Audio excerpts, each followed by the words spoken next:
So it's something that it's a kind of smart building because internet is the new... It's life now. Exactly. It's life. So if there is anything that is going to be happening, you know, in every part of Nigeria, the internet is a great facilitator, and we should do everything we can to ensure that we use it. And I haven't spoken about power in a long time.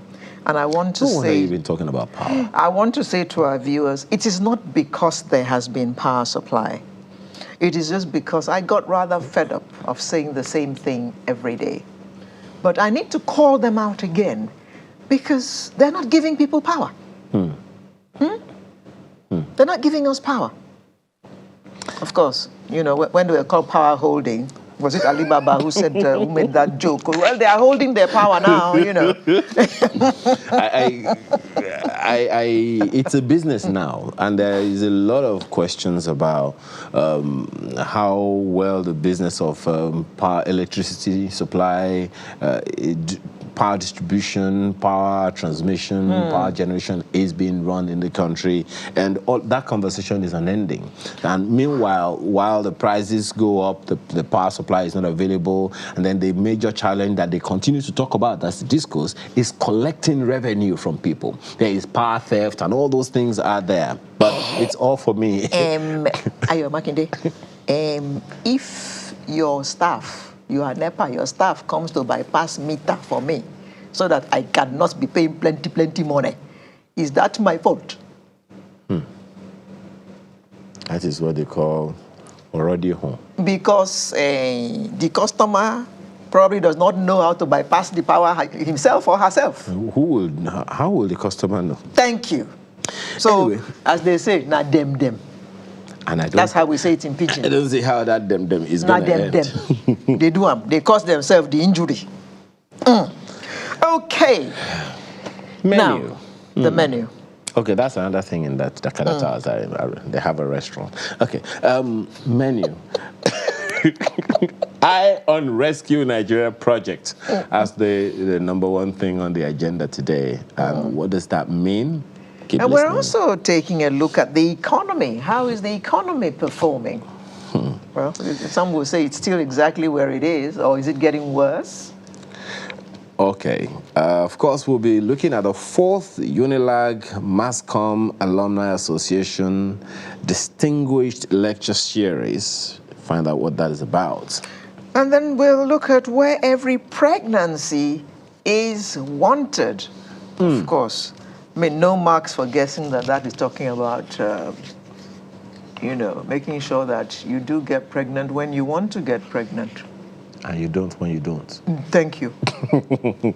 And the artist of the week is who?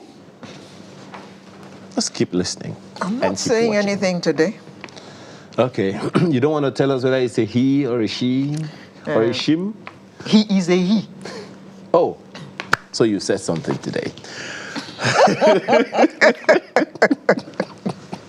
Get the show started. Very dismal stats given there by the former Emir of Kano, Sanusi Lamido Sanusi. Who is a former governor Central of the Bank CBN, governor. so those figures are personal to him, one would say. I think that listening to him there, we should actually think. We have to be introspective and take on board everything that he has said and look at ourselves properly and ask ourselves some serious questions.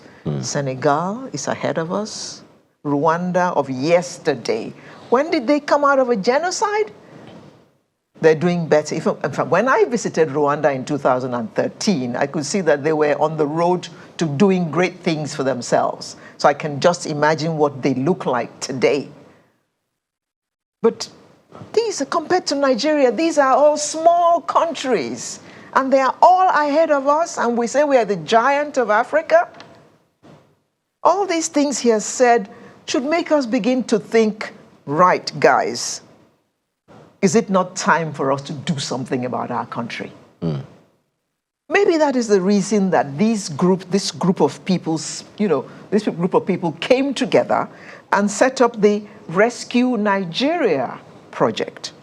And this group is made up of such people as Atahiru Jega, the former head of the National Electoral Commission, former governor of Kwara State, Ahmed Abdul Fattah, Professor Pat Utome, erstwhile Education Minister Tunde Adeniro, and many others. So they have come together and they have formed this non-partisan political group.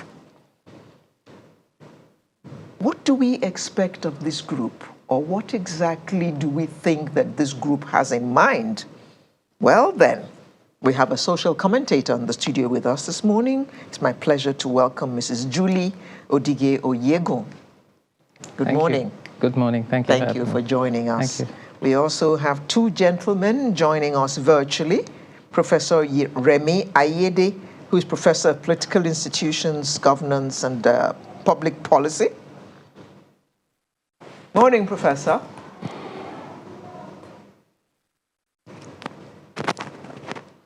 Well, we assume you're only saying good morning to us. Yeah.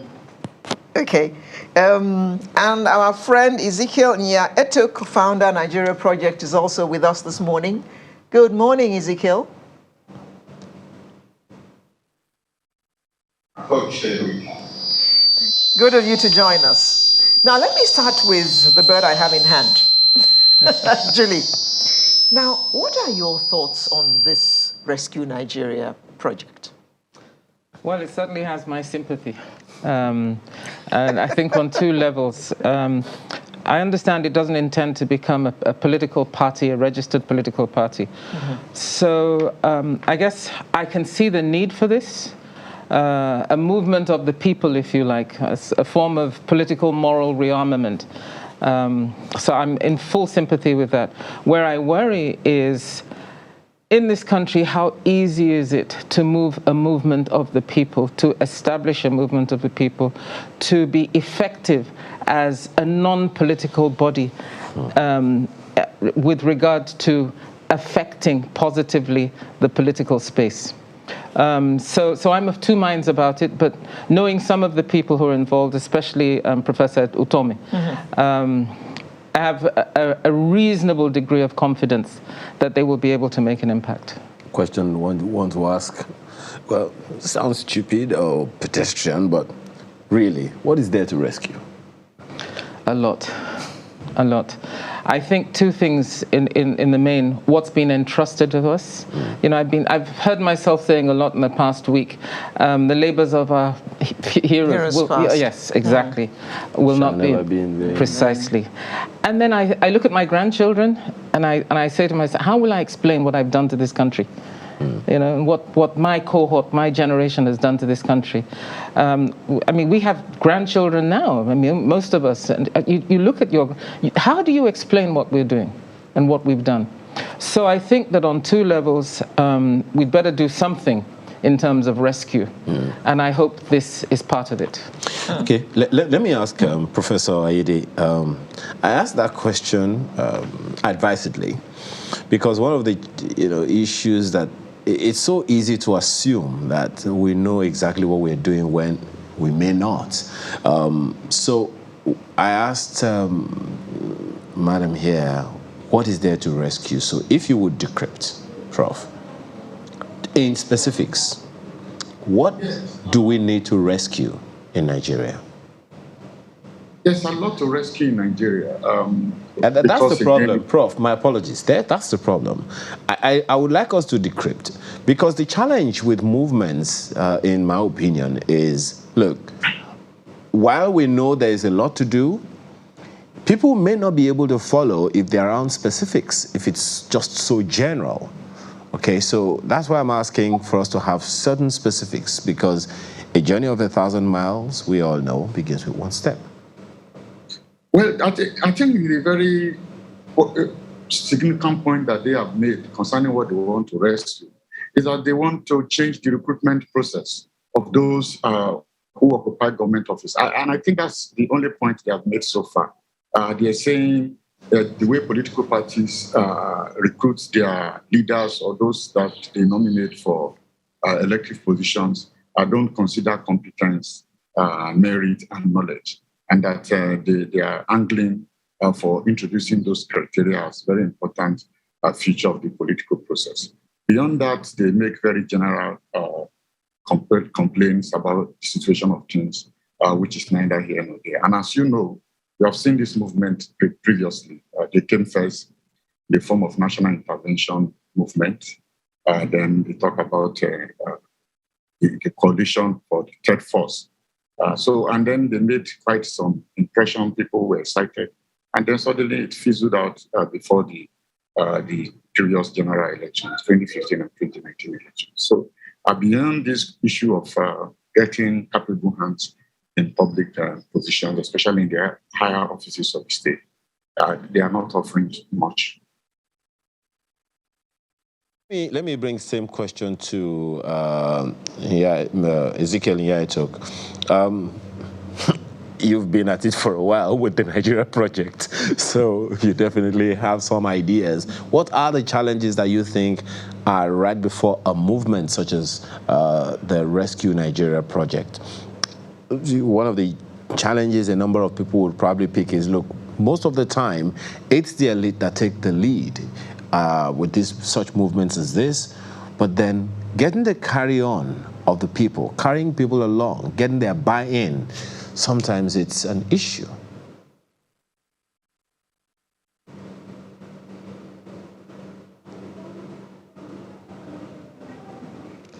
Okay, can you hear me? I can't hear you. Can you unmute your microphone, please? Can you hear me now? Yeah. Much better. Go ahead. Okay. I say thanks for having me, and I'm very happy that I'm the third person to speak, not the first or the second, because it gives me perspectives and gives me direction to go. In the first instance, what we have to rescue, Nigeria is a country that runs on almost a single lane, which is like leadership. As of today, even the third arm of government, which is the National Assembly, they are like, what is the president saying? And whatever the president says is where they go. In which case, it comes to whoever is our president at the national level. And that's exactly what happens at the state levels, which is who is the governor. The governor is the law. The governor is the beginning and the end. And when this happens, the question is, have we been having the right head lead the structure? If we've been having, I don't think we'll be the poverty capital of the world. What should we do? I'm happy that our two previous speakers have brought up how every time we are saying this, you see, if we do not interrogate why every time we are saying this and nothing seems to happen, it's that your child is on the theater bed and you are interrogating the people instead of asking, what can I do? Poverty is hitting all of us. Why is Patrick Utomi going up and down? Why is he leaving his business? Why is he spending his resources? In the past 4 weeks, I've been in Abuja 4 times. Every week I'm there every Wednesday for meetings. I live in Uyo. It costs me a lot of money. It's my money. The question is, why is Nyaitok doing this? Why is Bolaji or Ibrahim or Okereke? What is the Rescue Nigeria project supposed to be all about? And who should be doing this? If people like Professor Atairu Jega or Professor Patu Tomi and the rest of the names that have been named have come out to say our leadership recruitment is faulty, we need to change it, I think it's an imperative on every Nigerian to say that makes sense. For as long as we wait for Patu Tomi to carry Nigeria on his head, that shoulder is too small to carry Nigeria. They say that the food that one man... My apologies for butting in. Yes. One thing that I think there's a cultural or a historical perspective or angle, so to speak, to this leadership recruitment process. This is what I mean. Over the years, for centuries, we've run a monarchical system of government, traditional system of government, where it's always the head, the Oba, the Obi, or the Emir that speaks. And once that leader speaks, that is it. It would seem like it's that system that we have carried on or carried over into our democracy. And consequently, it's always the person at the top that makes all the difference, that determines where the whole nation or the community goes. So in changing that narrative, what is imperative? One, we run a constitutional democracy. So you must follow the rules. We can change that. The constitutional democracy says that there is a man called Mr. President at the center, and he's given such enormous powers. And there's nothing you can do about it except to change the constitution. And the same thing happens at the state level. So the question is, do we change the constitution? And if we are to change the constitution, how do we get to change the constitution? There is a process, unless we want to degenerate into anarchy, which none of us is hoping for. So based on what we have at hand as at today, the thing that we ought to do as Nigerians, especially the elite, all of us in this level, is to say what the Rescue Nigeria movement is doing. What are they trying to do? They want to give us leadership recruitment criteria that makes sense. I think every Nigerian ought to say, amen, number one. Number two, what can I do about it? Let me shock you. Everybody knows me as a very integral part of this movement, but they did not invite me. I invited myself into the movement. Every movement that I see about Nigeria, I don't wait to be invited. I invite myself. Okay. I go there and say, what can I do? And I want this to be the attitude of all Nigerians. Let's not wait for invitation. This is our project. This is our country. Let's all move in and say, what can I do? And play our part. Okay. Now, Julie, the crux of the matter for RNP is our leadership process, or the process through which our leadership is thrown up. I like thrown up. Well, it is. What makes that stand out for you? We are kind of like vomiting leaders at this point. Wow. So, I'm sorry, Alera. okay, I'm sorry. right. Okay. That for you sounds like a problem. You think? Yes. I'm just asking. Yes, it is a problem. And I think the criteria that we force ourselves to grapple with are not the criteria that resonate with people on the ground, with the grassroots. I mean, one of my pet peeves is local government and the fact that real power does not reside in the people. Another pet peeve I have is that we've almost completely jettisoned true federalism. And what we have in its place is an over-centralization of power in very few, and for the most part, at least to date, irresponsible hands. My apologies, okay? ma'am. Now, you talked about over-centralization of power. Yes. Where is that coming from? Yes, we have a constitution, but we have checks and balances in that constitution. You do know that, right? We have checks and balances in the constitution, but getting them done, that's another thing altogether. This is the point. So, which is, I mean, I always try to reference back and forth, you know, our historical trajectory as a country. And you look at it, we've spent quite a number of years, being governed by the military, which is a central, which has a central command system. Yes, of course. And do you think we have transitioned from that? Because unless we transition from that, having a constitution is just like having a notebook. Well, it oughtn't to be. I mean, in law we say the grand norm, and the Constitution is the grand norm that authorizes, that legitimates all forms of, political leadership in terms of governance, right? So it cannot just be a notebook, and this is why I'm so concerned about how we are undoing federalism rather than reinforcing federalism. Look at the security situation, for example. I hope that the Rescue Nigeria project will address more than just leadership at the top of the apex, because I think our last speaker is correct. There's leadership potential in every single one of us, and there are therefore leadership obligations and responsibilities in every Nigerian citizen, which we are not exercising. I think waiting to just vote every 4 years or so is pretty inane, if you see what I mean. I mean, there's a level of engagement that ought to be the responsibility of every reasonable citizen. You know, I always talk about the quality of citizenship in our country. What is the quality of this citizenship? Some of it is what you demand, but a lot of it is what you give. So if the RMP is confining itself to how political parties zone and how we vote and who eventually gets into the National Assembly or state gets thrown house. up, as you said. Well, I was quoting Alera, which I thought was brilliant, by the way.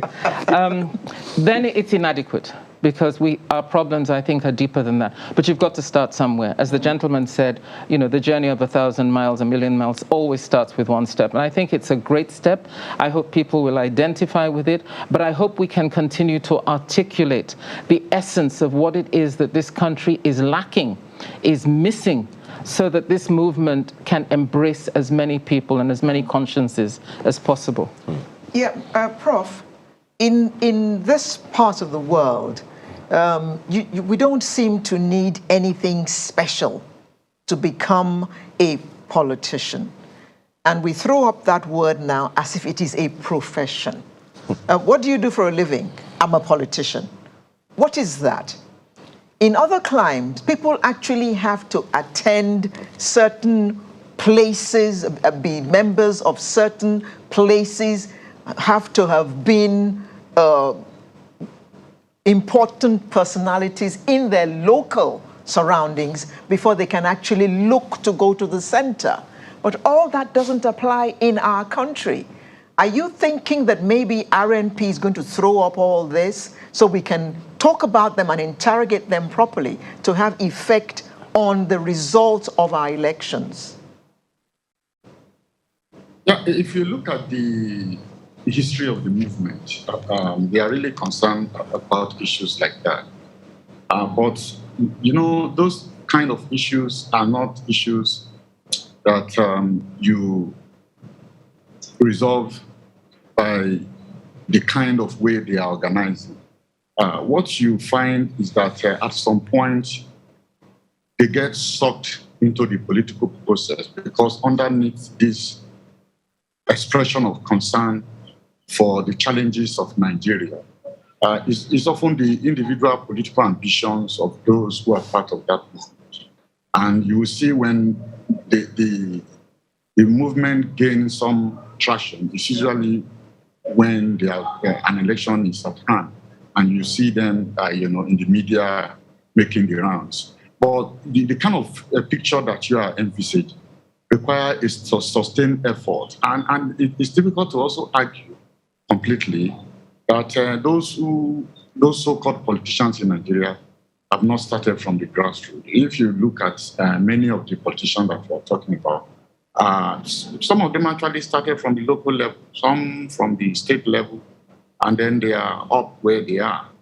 Because again, the situation as of 1999 is no longer the situation in 2021. We have had 20 years or 22 years of democratic rule, and people have had time to have sustained presence in the political process. And if you look at abroad as well, whether it's the United States or Britain or Germany or even other African countries, you will find that, yes, people make a career in politics. And there's nothing to be worried about concerning that. And I think one very important point that I think the movement has always emphasized is the focus of governance, the quality of those who govern, the goals that they set, and how they go about achieving those goals. They are saying that it seems that there's something wrong with the movement process, because those who are in government seem to forget the fine values. And some of them are actually in the Constitution. What we call the directive principle of state policy. You see, why does the Nigerian government exist? What purpose is it supposed to serve for ordinary citizens? These issues which Mrs.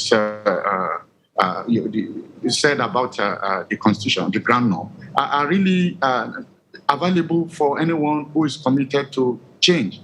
But what we have is that when people get into political positions, they are taken away by other interests. And what the Rescue Nigeria project is saying is that we can't continue with that kind of focus. In organization, we talk about goal displacement. So they put aside the purposes of the government, the purposes of the constitution, and then they are chasing other issues, which are often at variance with the common good. And I think that's the point. How do we then go about it? They are suggesting that it's probably because the recruitment process is bad. Those who are in government don't have character. They don't have the required knowledge to be able to drive the machineries of government to bring out good policies and see them through implementation. And they are also saying that they want people quality, that is knowledge, and such criteria that they think are lacking in the current leadership. They want people with knowledge. They want people who are wise, people who are committed to the national common good, to be those that are recruited. And they say the current recruiter system, the political parties, close the door to such people because, again, it emphasizes money, it emphasizes where you come from. It has nothing to do with merit. And they are saying merit is very important. And now they are saying they are not going to be a political party. They are not going to contest the election frontally. What they are really committed to is how can they bring these values into the existing political parties so that the parties can then be tools for pursuing the kind of agenda that they think is good for this country. And they are also thinking that they can do this only if they have a mass buying into the ideas that they are putting forward. And exactly how they are going to do that is where the big challenge is, because the political parties are set in their ways. Many of them have also been part of these political parties. I think that they should not just be organizations outside the mainstream political parties. They should find a way of engaging the political parties in a manner that using their influence and their presence in those parties, they can cause change within the political parties. And I think that's the hope that they carry. Hope. Yeah, that's somebody's name, actually. Ezekiel, RNP has says that we are in this leadership conundrum precisely because the leadership recruitment mechanism in its political parties is flawed. So how do you think that we can discuss this with political parties so that they can, I use that expression again, so that they can throw up people who can actually do the job, not just patronage, money bagism and all that? My coinage. I'll tell you, yes, because I've been in 8, I've contested the election twice and might likely do it the third time. I've been the chairman of a national party, and I've been involved, before I left the PDP, almost at the highest level. I was the chairman of the Ward and Local Government Congress Committee of the PDP to one of the states. And if you're in the politics, you know that this is one of the highest positions you can hold, because the Ward and Local Government Congress Committee chairman sets up the structure of the party in the state, and I'd reached that level. Now, what is happening between the Rescue Nigeria project or movement and other movements that, like the National Consultative Front, is that we are having engagement at different levels, and at the right time we are funneling. We are extremely organized. This is the first time that we are having a movement that starts about 4 years to an election year. The reason is that in the past 2 years, we've been meeting, we have been talking, we've been discussing, we've been dialoguing, we've been networking. We had the first, Rescue Nigeria project, which was aired on, carried live and was national. And the second one is coming up October 1. What I'm trying to say is that this is not an isolated case. This is a coming together gradually of the different segments that have been dialoguing. This is the first time that has happened so early. And it's a script that we have. People are saying, oh, where is the political party? I'm a member of the political party, mega party, committee. So I can tell you that in the past 1 year, we've discussed with the other 16 political parties outside of APC and PDP, and then we are getting into mergers, we are getting into agreements, then we also have to come to an agenda. There is a constitution review or update or enactment process, headed by, well, let me not call names here, but eminent, think of the biggest names in Nigeria, they are there. So we are working from all fronts, and we've been working. So now we have a constitution that will soon be able to tell Nigerians, this is what makes sense. And once Nigerians buy into it, even if it cannot be enacted now, because I doubt it can be, they can see that when this new government comes in, which is what they call the third force, there is a document that they are guided by because they produced it even before they came into power. Before now, you always had alignment of last minute of these people coming together and trying to make it work, and then the details are not worked out properly and it collapses. But I want to tell us that this is a song that has been well written and that we are taking it in stanzas. And I think that by the time we come to bring it together very, very soon, Nigerians will see that there has been a good, orchestra that has been set up. Finally, let me say this. Why we say it's non-partisan for now is that there are good people in APC. There are good people in PDP. There are good people in ADC.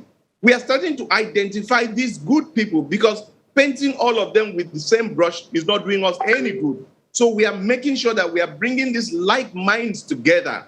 That's number one. If I call myself a good person, I was in PDP. I was in PDP. So why do I want to condemn everybody in PDP? That's not right. They are good people, even in government as at today. They are just working under an environment that is extremely unconducive. And we're trying to see how we can come together. That is number one. Number two, we are looking at electoral reforms, the electronic transmission of results. On October 1, we are having a national consensus. We are having a national body talk on it from all sides. APC will be there, PDP will be there, because there are people on all divides who are saying, give us credible electionary process. So now, essentially, Mr. Nyetok, you are saying that there are plans to evolve RMP into a political party. I am saying that there is a plan for the men and women of conscience to empty themselves into a particular structure. If the structure of APC does not allow, the structure of PDP does not allow, we will not keep quiet again. We'll form the third structure where these like minds will come into. Okay. So we're having that at the back of our minds and we're working at it. Okay. And so far, there's maximum success achieved because I'm a member of that committee. But one thing we are resolved is that in 2023, Nigerians will have an option. Okay. It's not to choose between six and have it. Okay. Let me bring this to Madam here in the studio. One of the challenges, I mean, you've listened to both gentlemen speak about this issue. And like you, maybe I haven't caught the bug from you. I'm very much interested in percolating this, whatever it is that is Nigeria, down to the barest, to the grassroots, to the people who really do the voting. Absolutely. Because most of the elites, and one of the accusations we've had many times is that the elites don't even go out to vote. They just sit there and then at the end of the day, pontificate. So, the elites are talking. Getting the message down to the grassroots, one.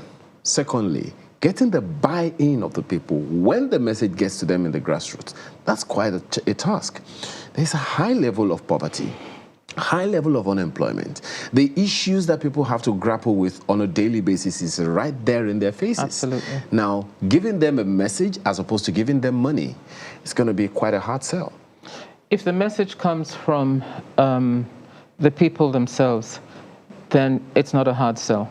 I think this is the issue. I mean, I fully identify with what RMP is trying to do. It's the quality of leadership and the way that we identify leaders, appoint leaders, elect leaders, etc., etc. My thing is the quality of citizenship. We've never taken the Nigerian voter seriously as a citizen. The people who are eventually chosen to lead us, they're given, it's a trust, and it comes from the people. And every 4 years, notionally, the people have the opportunity to withdraw or renew that trust. I think the conversation really has to be about what the people believe, what the people want, what the people need, and what the people are prepared to invest in. Because it's not just, and this is where the money problem comes, it's not just, look at what we did in Edo State last September. It's exactly a year ago now. It was the people. There's the only explanation for what occurred on election day that day. It was the people, the resolve of the people, the hope of the people, to borrow again from you. If we can harness that once again in a very constructive way, not just in terms of the individual saying, what's in it for me, but where are we going? Where are we going as a people, as a community, as a nation? Those are the questions that we need to encourage the people. If we can foster that kind of inquiry, if we can foster that kind of engagement from the people, then you won't get the sorts of leaders that we're complaining about now. Well, Prof, let me ask you in the same vein, but speaking to a specific public now, whom you raise, by the way, whom you teach on a regular basis, the young people, youths. I mean, you can tell, Prof, from your interaction with them on a daily basis, how interested or not they are in Project Nigeria.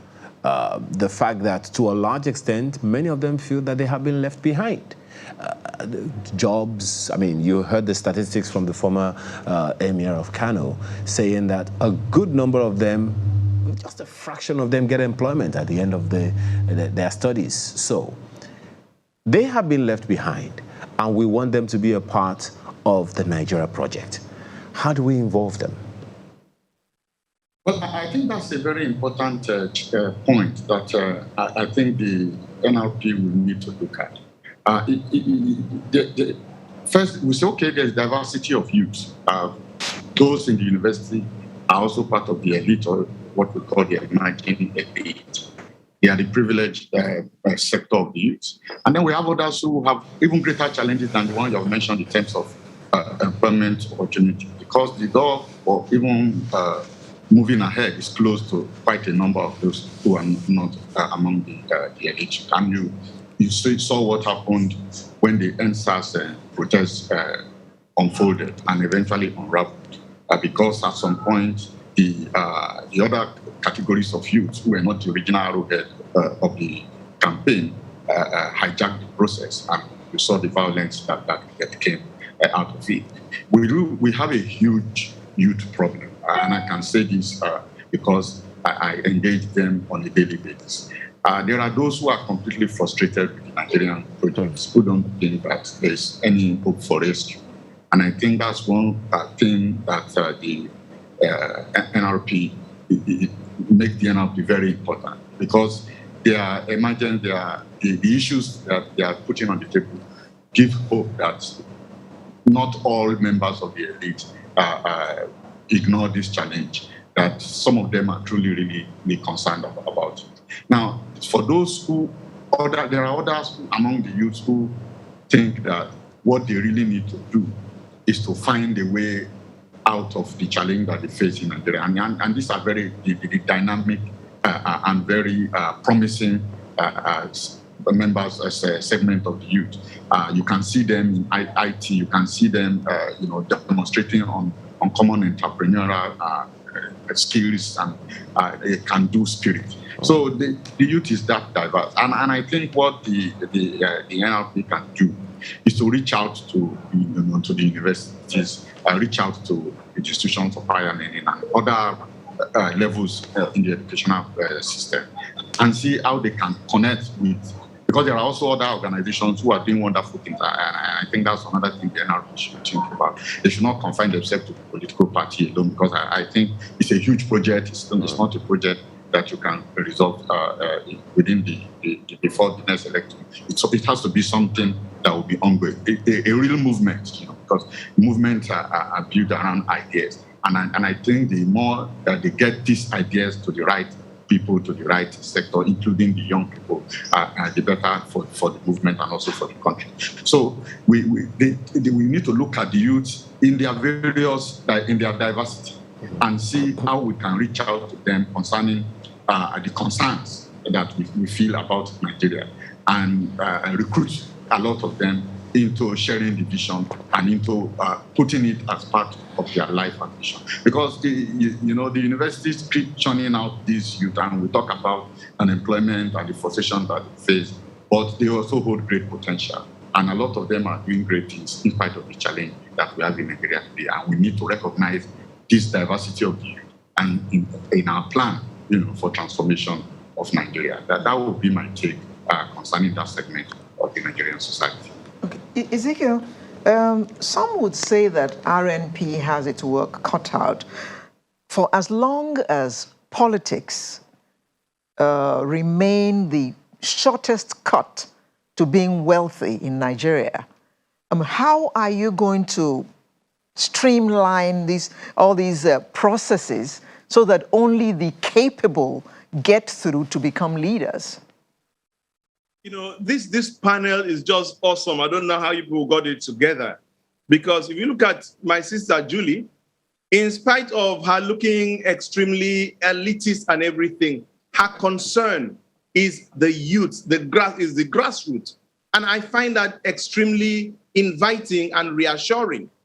And you look at Prof. Ayede, he is talking about the youth, an extremely important segment.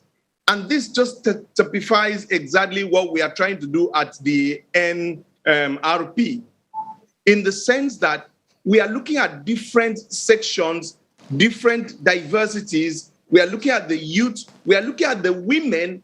In the women, we are looking at the career women, and we are looking at the market women, and we are looking at the farm women, the farmers. We are looking at the elderly. We are looking at the teachers, academic institutions, and we're trying to build a bridge. That's why we have a body like the National Consultative Front. This body has all these segments, and then there's a networking. Let me leak a secret. Professor Patutomi is the co-chairman of the National Consultative Front, okay? So we're not looking like this narrow prism of this one body, NRP, and that's it. No. It's agglomeration, a conglomeration, an aggregate of the different. I had the Nigeria First project. The same way, I want to formally, I went there myself, but I want to formally invite my brother Ayede and my sister Julie.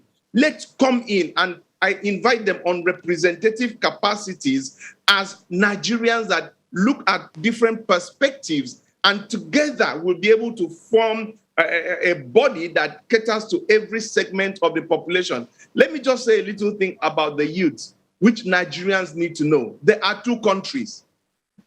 There are two countries today. One country is called Nigeria, and the second country is called Niger. Yeah. You need to look at that. The youth have been able to create a country for themselves. And in Niger is actually driving Nigeria internationally. Niger is Nollywood. They are young people. They are the people that are making us the third biggest film industry in the world. It's 10 o'clock. Niger is music. And you look at the likes of the Wizkids, the Two-Face, and the rest, they are giving us the waves. Niger is fashion. Niger is everything. Niger is IT. And you talk of the young people that are really moving us globally. But we have not come to terms with this by creating, look at IT. You have 10 eggs and one egg is rotten.